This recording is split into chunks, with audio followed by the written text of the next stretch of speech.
Сәлем достар, бүгін ТГ бойынша тағы да нұсқа талдау болады. Және бұл нұсқа талдау кезінде бірнеше лайфхактармен бөлісетін боламын. Ал кеттік. Бірінші бағаны салыстырыңыз дейді. А шамасы және Б шамасы екеуін салыстыру керек. Мұнда қарасаңыздар, А шамасында барлығы оң сандар болып тұр, иә? Бұл амалдарды орындасақ, бізде оң сан шығатыны белгілі. Ал екінші Б шамасында минус 0,5, яғни теріс сан. Оң сан әрқашанда теріс саннан үлкен, иә? Мына А шамасында қандай да бір сан шықса да, ол бізде оң сан шығады. Демек, мына жерде есептемей-ақ А шамасы Б шамасынан үлкен деген вариантты белгілесек болады. Немесе есептеп көретін болсақ, онда бірінші алымын орындайық. 6-тан 3 көбейту 9-дан 1 көбейту 2-ден 6. 6 мен 6 қысқарып кетеді мұнда. 6 мен 6 қысқарып кетеді. 3 пен 9 қысқарады. 3-ке 1-ден мынаған 2-ден, сонда 6-тан 1 шығады. Енді бөліміндегі амалды орындаймыз. 3-тен 1 қосу 6-тан 5. Бұл жай бөлшектерді қосу деген тақырыпқа келеді. 3-тен 1-ге 6-тан 5-ті қосу үшін ортақ бөлімге келтіреміз. Ортақ бөлімі 6, мынаған 2-ден, мынаған 1-ден болады. Сонда 2-ге мына жерде 5-ті қоссақ 7, 6-тан 7 болды. Енді алымында 6-тан 1, бөлімінде 6-тан 7. Екеуін бөліміз керек. 6-тан 1 бөлу 6-тан 7. Бөлу кезінде бірінші тұрған жай бөлшек өзгерісі жазылады да, көбейту қойылып, екінші бөлшектің керісі жазылады. Яғни 7-ден 6 болады. Сонда 6 мен 6 қысқарады да, бізде 7-ден 1 қалады. Бұл бізде оң сан шығады ғой, бәрібір 7-ден 1 деген оң сан. Демек, ол Б шамасынан үлкен болады. Сонда жауап А шамасы үлкен. Келесі, балалар үйі үшін 1.380.000 теңгеге пальтолар мен костюмдер сатып алынды. Олардың барлық саны 150. Пальто 8.000 теңге, костюм 10.000 теңге тұрады. Сатып алынған пальто мен костюмның саны. Бұл есепті жауап арқылы табуға болады. Бізде пальтолар мен костюмдердің барлық саны 150 деп тұр, мына жерде қарасаңыздар. Демек, қараңыздар, 40 пальто мен 60 пальтоны қоссақ, бізде 40 пальто мен 60 костюмді қоссақ, бізде 100 шығады. 150-ге жетпейді, ол жауап дұрыс емес. Келесі, 50-де 65 қоссақ та 150-ге жетпейді, ол да дұрыс емес, иә? 80-ге 80-ді қоссақ 160 асып кетеді, 75-ге 75 және 60-ға 90-ды қоссақ 150 шығады. Мынаған сәйкес келіп тұр. Енді осы Д мен Е-нің біреу екенін білуге болады. Мына жерде енді тексеріп көрейік. 75 пен 75 дегенді көрсек. Яғни 75 пальтоның санын білу үшін бізде бір пальтоның құны 8.000 теңге ғой. Яғни 75 пальтоны көбейтеміз 8.000-ға. Сонда 600.000 шығады. Одан кейін 75 костюмді көбейтеміз. Бір костюм бізде 10.000 теңге, 10 теңге көбейтсек 750.000 теңге. Енді бізге екеуін қосқан кезде 1.380.000 шығу керек. Ал бізде қосқан кезде 1.350.000 шықты. Демек, бұл жауапта емес. Яғни дұрыс жауабы 60 пальто мен 90 костюм болады екен. Осылай жауап арқылы талдап тауып алуға болады. Немесе мынадай теңдеулер жүйесін құрып шығаруға болады. Ол үшін бірінші пальтоны X деп белгілейміз, костюмді Y деп белгілеп алайық. Өйткені бізде бұл белгісіз болып тұр. Енді мынадай теңдеулер жүйесін құрамыз.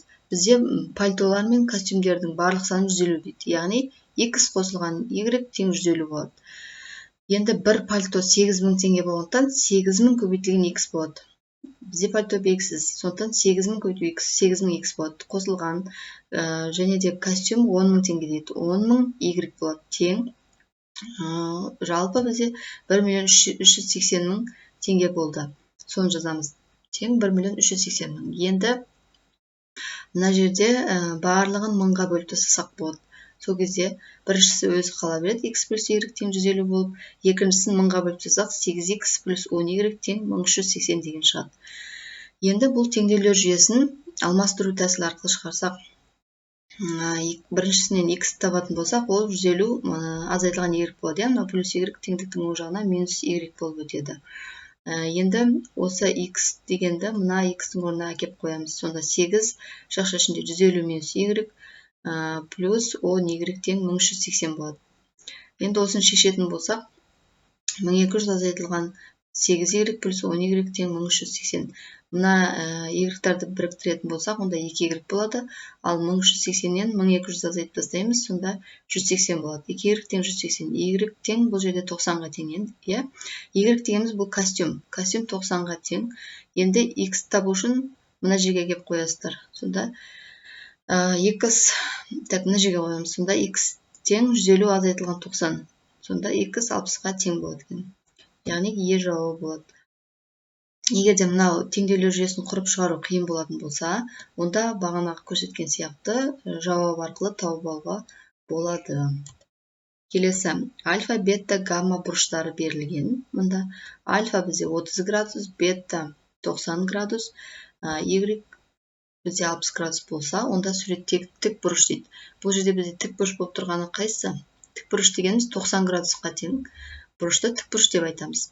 Ал сүйір бұрыш дегеніміз 90-нан төмен болса, 0-ден 90-ға дейін болса, онда сүйір бұрыш, 90-нан 180-ге дейін болса, ол доғал бұрыш болады.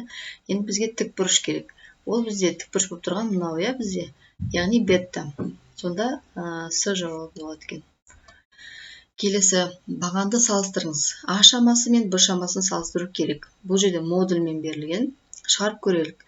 Бірінші модульден 5 минус 7, яғни минус 2 шығады. Модульден бізден әрқашанда оң сан шығады, 2 болады. Одан кейін келесі Б шамасын жазсақ, 7-ден 5 тастасақ 2, 2-ден 2 шығады модульден. Яғни бір-біріне тең болады екен. Шамалар тең деген жауап белгілейміз. Келесі, мына теңдеудің шешімі дейді. Бұл теңдеуді шешу үшін ортақ бөлімге келтіреміз. 2 мен 3-тің ортақ бөлімі 6. Мынаған 3-тен, мынаған 2-ден болады. Сосын әрқайсысын жеке-жеке көбейтеміз. 3-ке 1-ді көбейтеміз, 3, 3-ке x-ті көбейтеміз, 3x болады. Плюс, мынаған 2-ден дедік қой, 2-ні 3-ке көбейтеміз, 6, плюс 2-ге x көбейтеміз, 2x. Тең, мынаны бұрыс бөлшекке айналдырып жүретін. Бұрыс бөлшекке айналу үшін бөлімі жазылады, өзгеріссіз 6. Одан кейін 6-ға мына 3-ті көбейтесіздер, мына жерде тұрған санды, бүтін санды 6-ға 3-ті көбейтеміз, ал мұндағы тұрған санды қосамыз. Сонда 18, 18-ге 1-ді қоссақ 19 болады. 6-тан 19 болады екен. Сонда бөлімдер бірдей болғандықтан бөлімдерін қалдырып кетеміз. Ал мұны жазамыз. Сонда мұнан ақшамдайтын болсақ 3x-ға 2x қосылады, 5x болады, плюс мұна 3-ге 6-ны қосамыз, 9 тең 19. Бұл жерден 5x тең 10 болады, 19-дан 9 азайтып тастаймыз, 10 болады. x тең 10-ды 5-ке бөлеміз 2. Сонда жауабы А жауабы болады екен. Келесі есеп. 6-шы есеп. Мына теңсіздікті шешіңіз дейді. Бұл теңсіздікті шешу үшін ортақ бөлімге келтіріп аламыз. 6 деген барлығына бірдей, ортақ бөлім 6. Біріншісінен 2-ге болады, 2-ден болады, мынаған 1-ден, мынаған 1-ден болады. Сонда бөлімдер бірдей болғандықтан бөлімін тастап кетеміз де, тек алымдарын қалдырамыз. Сонда 2, 2, 4, кіші немесе тең, мына жерде бірден болғандықтан x плюс 2 өзі қалады, кіші немесе тең 5. Келесі. Одан кейін бізде мына жерде 2 плюс 2-ден құтылуымыз керек, ол үшін екі жағына да 2-ден азайтып тастаймыз, барлық жағын 2-ден азайтып тастаймыз. Мына жерде плюс 2 азайтылған минус 2 болса, бұл бізде 0 береді да, x қана қалады. Сонда мына жақтан тағы да 2-ні азайтып тастаймыз, 4-тен 2-ні аламыз 2, мұнда x қана қалды, мына жерде 5-тен 2-ні азайтып тастаймыз, 3 қалады екен. Жауабы сонда D жауабы болады екен. Келесі теңсіздікті шеш дейді. Бұл теңсіздікті шеш. Мұнда мына жақтан тағы да 2-ні азайтып тастаймыз, 4-тен 2-ні аламыз 2, мұнда x қана қалды, мына жерде 5-тен 2-ні азайтып тастаймыз, 3 қалады екен. Жауабы сонда D жауабы болады екен. Келесі 7-ші есеп. Мына теңсіздікті шеш дейді. Бұл теңсіздікті шешу үшін ортақ бөлімге келтіріп аламыз. 1, 6, 9-ның ортақ бөлімі 18 болады. Мына біріншіге 18-ден болады. Ал 18 6-ға бөлсек, мынаған 3-тен болады, 18 9-ға бөлсек, мынаған 2-ден болады. Енді бөлімдері бірдей болғандықтан бөлімін қалдырып кетеміз, тек алымдарымен жұмыс жасаймыз. Мұнда 1-ге 18, мынаған 18-ден болды ғой, 1-ге 18 көбейтсек 18 азайтылған, мынаған 3-тен тиді, 3 көбейтілген жақша ішінде 5x минус 2 тең, ал мынаған 2-ден болды. Сондықтан 2 жақша ішінде x минус 5 болады. Енді жақшаларын ашатын болсақ, 18 азайтылған 3 көбейту 5х ол 15х береді. Ал минус 3 көбейту минус 2 плюс 6 береді. Өйткені минус сан мен минус санды көбейткенде оң сан шығады. Тең 2х көбейтсек 2х минус 2-ге 5-ті көбейтеміз 10.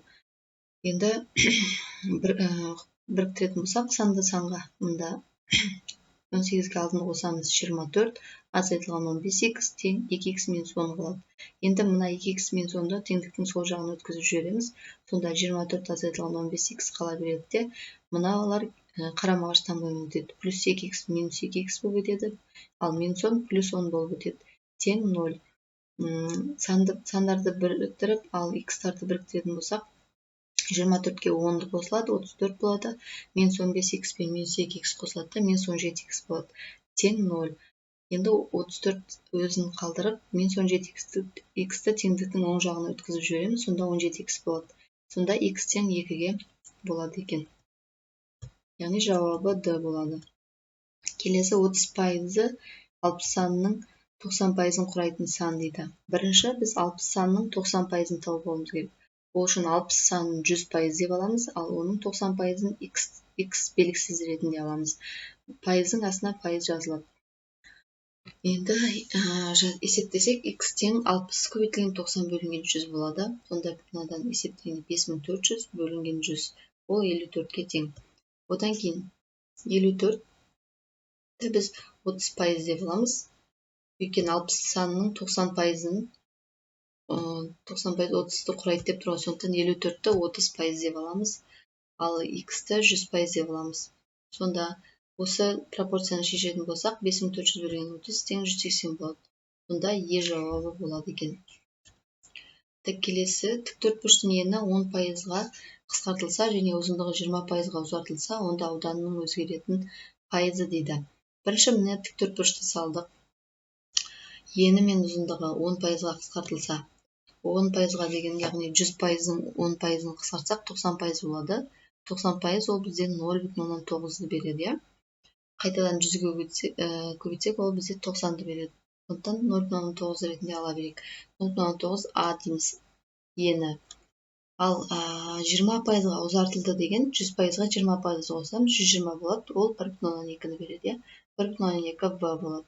Енді бізде ауданы неге тең еді? Ауданы ені мен ұзындығының көбейтіндісіне тең еді, А көбейту Б-ға. Онда осы екеуін көбейтеміз. 0,9 А-ны көбейтеміз 1,2 Б-ға. Онда 1,100-ден 8 АБ шығады. АБ шығады. Сонда ол бізде 108 ғой, 100%-ға көбейтсек 108 болады. Яғни 8%-ға ұлғаяды, үлкейеді деген сөз. Бұл жауап болады. Келесі, мынадай теңдеу берілген. Осы теңдеудегі x-тің мәні дейді. Бұнда есептер келген кезде, мына А дегеннің орнына кез келген натурал санды қойып, есептеп көрсек болады екен. Мысалға, мен А-ның орнына 5 деген санды алдым. Сіздер кез келгенін алып көрсеңіздерде, жауабы бірдей болады. Яғни, мұнда А-ның орнына 5 қойсақ, мына жерге де А-ның орнына 5 қой көрді. Яғни, бірдей сандарды қойымыз керек. А-ны 5 деп алдым, енді орнына қойдым. X тең, міне мына жерде А тұр ғой, яғни оның орнына 5-ті қойдым. Сонда мына 454 болды.